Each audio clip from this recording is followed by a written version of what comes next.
How's it going, everyone? Welcome to the first episode of 2017. Where are we? Yeah, it is a brand new year, not only for pretty much everybody in the planet, but also for Subtrendy. If you haven't noticed, we have a brand new set. This is the first time it is appearing on camera for you guys. We are so excited. This is what we spent the break doing. So this is it, and there's actually even more that we will show you later on in the week. But yeah, this is it. This is what we've been working on. Thank you so much for our donators on GoFundMe for helping to support this and the new equipment and everything. You guys have been fantastic. The GoFundMe is still going on, so make sure to check that out. But let's get away from that and get into the show. You guys came here for some news, so welcome to Subtrending, your go-to show for the latest and greatest in geek news. Jessica's not here today, so I am hosting. My name is Andrew, and we have Thomas here. How's it going? Hello. I'm good. Yes. Yeah. Yes. Happy 2017. Thank you. I'm glad. Okay. I just want to say 2016, not the greatest year. Yeah. The last 15 minutes of it, though, with, what's her name? Mariah Carey. Mariah Carey? Yep. Were the best. I wouldn't know, because I was... The greatest send-off that 2016 could have gotten. I was watching Singing in the Rain, so I wouldn't know.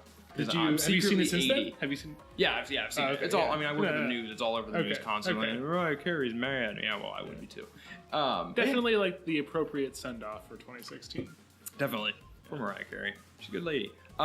Anyway, let's get into the news. There hasn't been a whole lot since the new year started, but there's been some tasty bits. Let's start off with the Mass Effect Andromeda gameplay footage at the Consumer Entertainment. God, is that?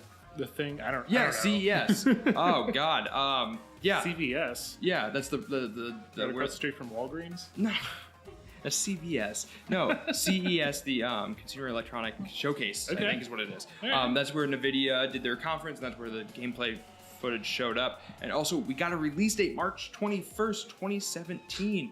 It is coming. It has a date finally, and we could not be more excited. So, Thomas, we have talked a little bit about the gameplay so far from what we saw recently. Let's walk me through it. What do you got? All right, so I'm assuming what you want me to talk about is my concern. About the gameplay. I don't know. I haven't really watched it super closely, but the impression I got is it almost looks like during the gameplay they're kind of selecting which companion they're using. Kind of Assassin's Creed Syndicate-like, if anyone has played that. If anyone has played that. And it seems like they just kind of use that companion, and all the other companions are just kind of put to the back burner and aren't really even on the screen. We haven't, as far as I can tell, we haven't seen any combat with any, companions working alongside the main character, and that's very worrisome for me. It is worrisome. To be fair, when we got our first look at the menus, which looked really cool and streamlined, which is nice. The only companion we saw in the menus was PB. So maybe it's an early part of the game where she's your first companion, and that's the only thing you're dealing with so far. So I wasn't so much concerned as you're picking the companion. It looked like you're picking kind of your loadout almost, Commando, Sentinel, stuff like that. Like from the old games, they said they're trying to get rid of the class system with this, and you can kind of... Which is smart. I mean, which is fine. It's innovative for the series, at least, not in games in general. It doesn't seem like yet. But you can equip 3 abilities at a time, which... That's what worries me. You can equip 3 abilities, and you have to go back in the menu whenever you want to swap stuff out. And if for somebody who really wants to play with abilities and less with guns, I'm not saying I do, but people who do, that's kind of limiting. And it's taking some of the strategy of combining your abilities effectively out of the game. No, I hadn't heard that yet. Is that... How are the abilities played then? Is it hotkeyed to buttons? From what we saw, yes. So in a way, that's actually better than what they used to have. In a way, Mass Effect used to be on a scroll wheel, basically, which gave you access to more abilities, but a lot of them you weren't going to use anyway. Unless you were one of those people who use all the abilities, which is good for you.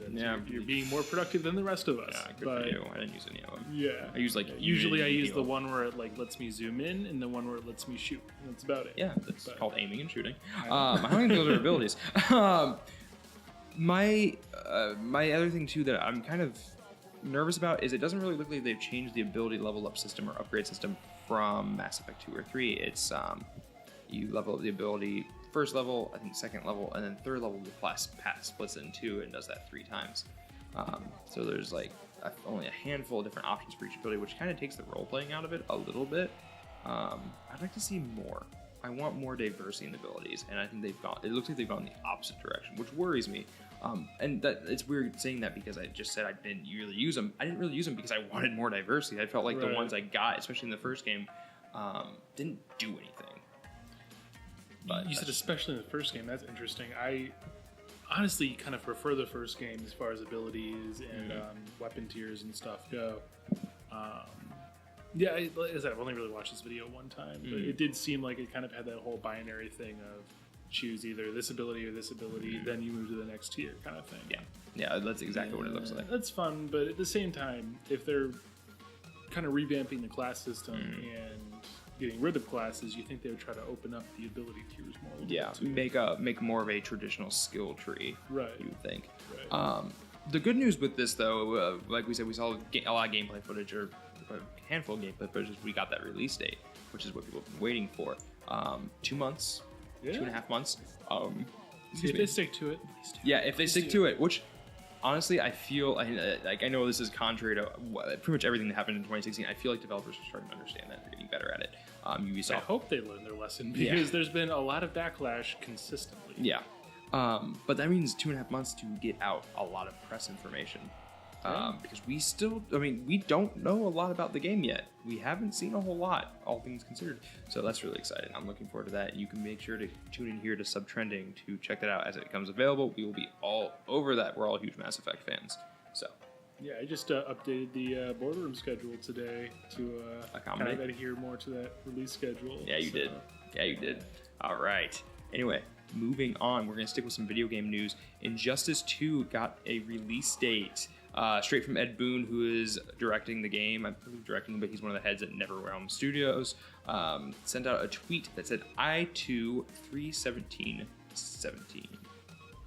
So that's soon. That's also, man, this is going to be a weirdly good spring. It is. I was talking to a friend about this. Friend of mine, Jacob.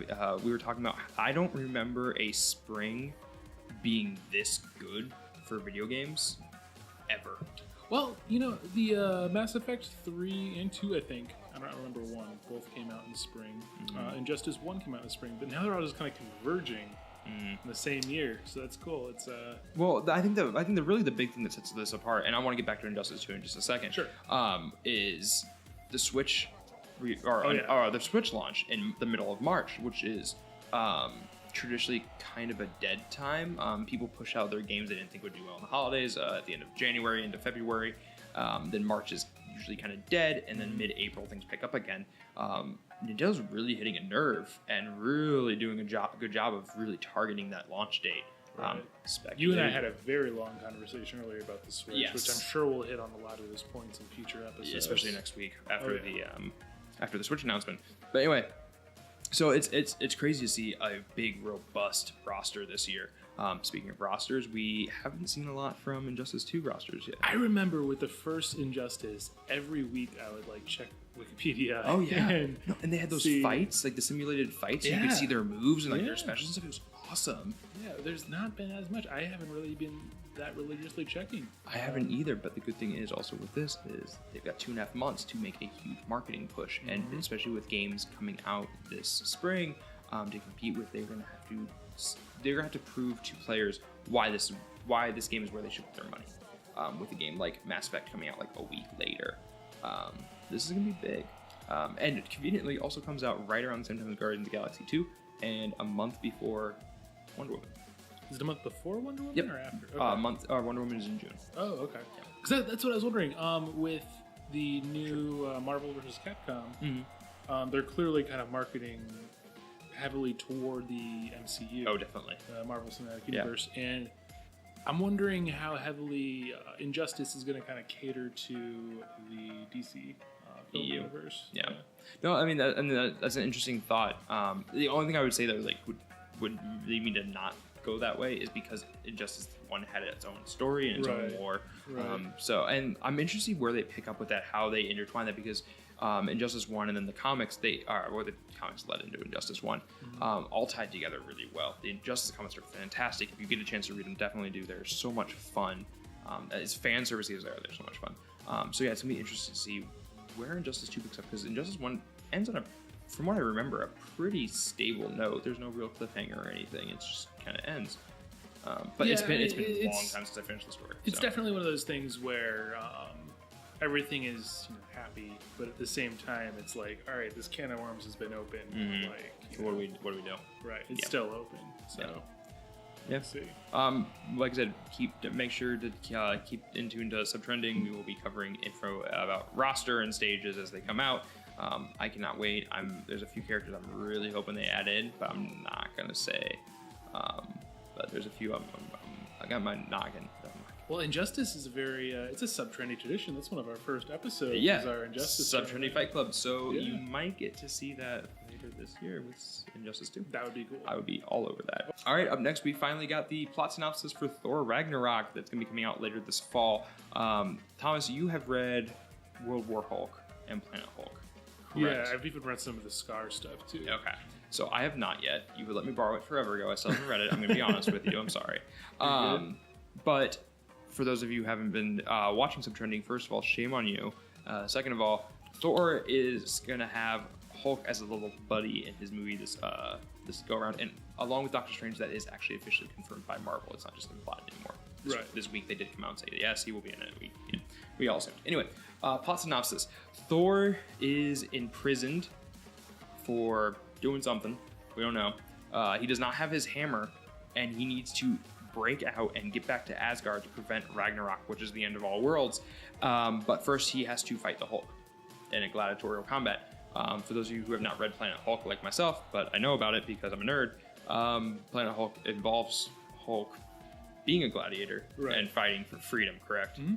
Okay, so you said, when I just read the synopsis to you off camera about 2 minutes ago, that this is exactly what you thought it would be like. This is not exactly what I thought Ragnarok would be like. So I'm interested to see how we both got to different conclusions. Well, in Planet Hulk, this is spoilers, I guess. Hulk came out like a decade ago. Yeah, whatever.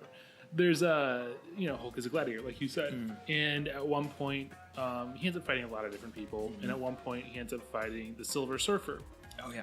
And when I heard that it was going to be a crossover with like Hulk in space with Thor and stuff, my first thought was just all right, Silver Surfer is going to be kind of replaced by Thor in this case. Interesting. Okay. And they're going to be kind of come at a head at some point, and then at that point the Planet Hulk storyline is probably just going to be kind of cut out, shoved to the side of it for a more Thor kind of thing. Thor-centric. Right. So, yeah, I'm not really surprised. I'm actually looking forward to it. It'll be cool to see these two heavy hitters. The interesting thing about Scar is that Hulk doesn't have his traditional strength on it, and he also isn't able to transform back into Bruce Banner on it. So he's basically just this big green kind of worthless monster on Scar, but still, still strong, but like not like Hulk strong. Yeah. Hulk did get his. We did know that Hulk was going to at least be a gladiator in this, because we saw set photos of the armor that were officially released by Marvel, I believe. So it wasn't just leaked stuff. Very cool. So once again, proof that regular Hulk wouldn't need armor. So it kind of does imply that that's maybe Scar that we're actually on. Interesting. See, when I heard about all this, I wasn't sure how Hulk and Thor were going to get together. I had no idea.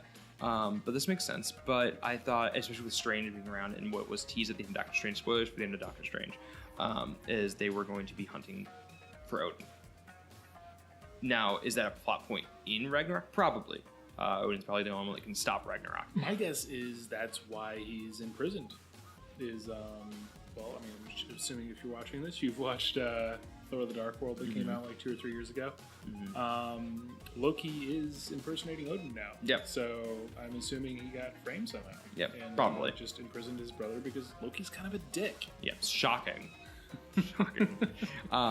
So I'm really interested about Thor Ragnarok. I'm really excited because Marvel, years ago, even when it was officially announced, said it's going to change the MCU, kind of like Winter Soldier changed the MCU. It's going to be really the big turning point in Phase 3, which makes sense because it's right before Infinity War. So I'm pumped. But yeah, that's all for Thor Ragnarok. I think, unless you got anything else. My main thing, I guess, is I hope they go more with a traditional Norse view of Ragnarok, and end of times, apocalypse kind of thing, and less of like a clone of Thor Ragnarok flying around during Civil War kind of thing. Yeah, I agree. I would like to see a really awe-inspiring Armageddon for a place that is as magical and fantastic as Asgard is. Like, I want to see something that actually terrifies them. And here's the thing. I mean, Chris Hemsworth, who knows how long he's going to be with the MCU anymore. Yeah, that's true. Like, Asgard is totally... they could get rid of it. It could just end as far as we know. There is an Infinity Stone there. So I would say unless Thanos goes and grabs it or somebody else takes it from Asgard, I think Asgard's going to be safe unless that happens. Because if you just destroy Asgard, you just destroy one of the Infinity Stones, which probably isn't possible, I would assume.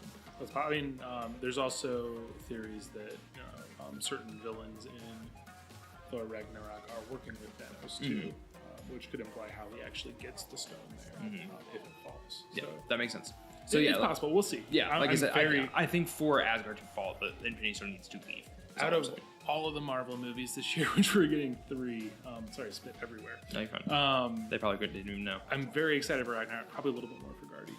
And Spider-Man 2. Like, we're getting 3 really good Marvel movies this year. We're not That's getting. so cool. I think. Happy 2017. Yeah, something good might happen. No, I think Thor traditionally for me would be one of the ones I'm not excited about, just based on the last two movies alone. But because I think that because of how Marvel is hyping this as like the big game changer for the MCU this time, and Doctor Strange involved, Doctor Strange was great. Comes out end of February, by the way. And Hulk's involved. I think this is going to be something that really changes people's perception of Thor if they didn't like him before, which I'm excited for. But also, God, Spider-Man. It's hard to choose. Yeah, it is. It's so hard to choose. It is. It's and Captain Underpants. I just gotta plug that. I gotta plug it. I respect that, I guess. It's gonna be so bad. I'm so excited. All right, final topic of the first show of 2017. Final topic of the first show of the second year of Subtrending. Both accurate statements. All right, we got a trailer for NBC's Powerless. It's set in the DC universe, and it's about the people who make the equipment to protect civilians from superhero events.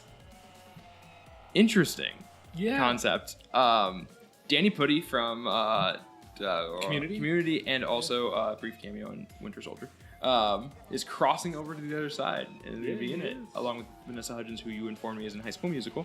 Yeah. So thank you for that. I love High School Musical. So it's just my favorite. It's just a short 30-second trailer, but it looked funny. And it's after Superstore, you said, which I have not watched. Oh yeah, Superstore is great. Like it's a good return to power for NBC. Check it out. So it's gonna be after that. So it's potentially a really good lead-in to Powerless. It starts February 2nd, early February. February 2nd, yeah. Yeah, okay. So February 2nd, so soon. Alan Tudyk is in it too. Yeah, Alan Tudyk. Yeah, that's what you said. I don't know if you said that. No, I did not. So thank you. But yeah, K2SO for my Star Wars fans. Nerds. But yeah, it looks cool. Looks funny. Just kicks off right away with the DC references like Wayne Securities right away. Yeah. So yeah, doubt it's going to cross over with Arrowverse because of being on NBC instead of CW. But that's okay because I feel like if it was on CW, it'd be way more serious, which I don't think it needs to be. That's the thing. Like when I first saw the trailer, I thought, "Oh man, we have really hit the boiling over point of these superhero shows. Mm-hmm. This seems very unnecessary." But at the same time, I'm like, with all these superhero shows, this is something I might actually watch. Mm-hmm. Like it just looks enjoyable. It looks fun. It's DC not taking itself too seriously. Yeah. Like it's I don't know. Interesting enough, I would say it's. Marvel was talking about doing like a Wrecking Crew TV show for a long time. I think they really stole Marvel's thunder on this. They totally did. So Marvel does Wrecking Crew. People who are good job DC, who aren't paying, definitely, who aren't paying attention to be like, you stole it from DC, but really they've been trying to get it off the ground for a while. Thank you so much for watching the first episode of 2017. We're done. This is it. Make sure to go to our GoFundMe, gofundme.com/funsubtrendy, and toss a few bucks at us if you would like. It helps us build stuff like this set, pay for our equipment that we're essentially getting on a down payment loan system. So you can help us pay for that a little bit faster, which would be great. And just other renovations and help us bring new content to you, better content faster. Also, go to like us on Facebook to keep up with our random stuff we post. Follow us all on Twitter, Instagram, and definitely subscribe, comment, and like the video on YouTube. Yeah, let us know what you think. Let us know what you thought about all the news. Are you pumped? Stay tuned for more shows later this week. We are back for 2017. We are back to our regular scheduled programming and then some. We will have more announcements coming later in the year. Excited. Yeah, we took a little bit of a break over the holidays, but we are back. We just want to reemphasize that. Yeah. We're back. We're ready to kick some butt. Yeah. 2017. Mariah Carey. Peace out.